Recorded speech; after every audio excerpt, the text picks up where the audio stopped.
বাংলাদেশ বাংলাদেশ ঠিক হতাশাই উপহার দিল বাংলাদেশের দর্শকদের। হতাশ করেছে বাংলাদেশ।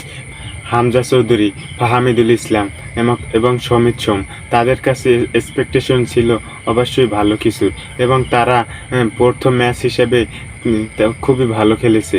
কিন্তু বাংলাদেশের প্লেয়ারদের, দেশি প্লেয়ারদের ব্যর্থতায় আজকে আমরা ম্যাচ হেরেছি, এবং আমাদের ডিফেন্স একেবারেই বাজে ছিল, এবং স্ট্রাইকাররা একেবারেই বাজে খেলছে আজকে। এই জন্যই আমরা হেরেছি সিঙ্গাপুরের বিপক্ষে।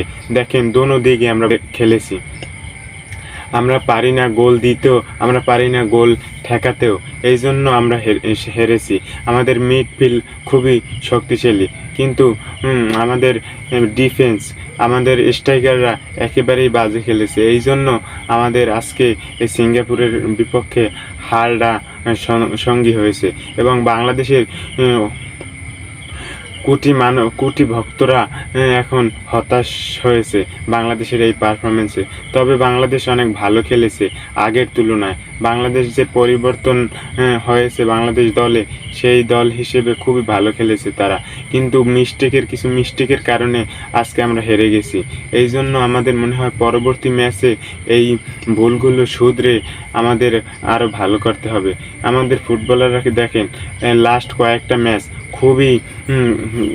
খুবই ভুল খেলেছে, খুবই ভুল করেছে, কিন্তু তারা ওই ক্রিকেটের মতো আশার বাণী শুনিয়ে যাচ্ছে যে পরবর্তী ম্যাচে ভালো খেলবো, কিন্তু পরবর্তী ম্যাচে আর ভালো খেলা হয় না। সেই পুনরাবৃত্তি করে আবার সেই ভুলের, আগের ম্যাচগুলোর সেই পুনরাবৃত্তি করে। এই পুনরাবৃত্তি আর করা যাবে না। আমার মনে হয় ভালোভাবে ভুল শুধরে ম্যাচ খেলতে নামলে অবশ্যই বাংলাদেশ জয় পাবে, কারণ বাংলাদেশে এখন ভালো ভালো প্লেয়ার আছে। জামাল ভুঁইয়াকে আজকে বসাই রাখা হয়েছে সিঙ্গাপুরের বিপক্ষে। আমার মনে হয় তাকে 10 মিনিটের জন্য হলেও নামানো উচিত ছিল।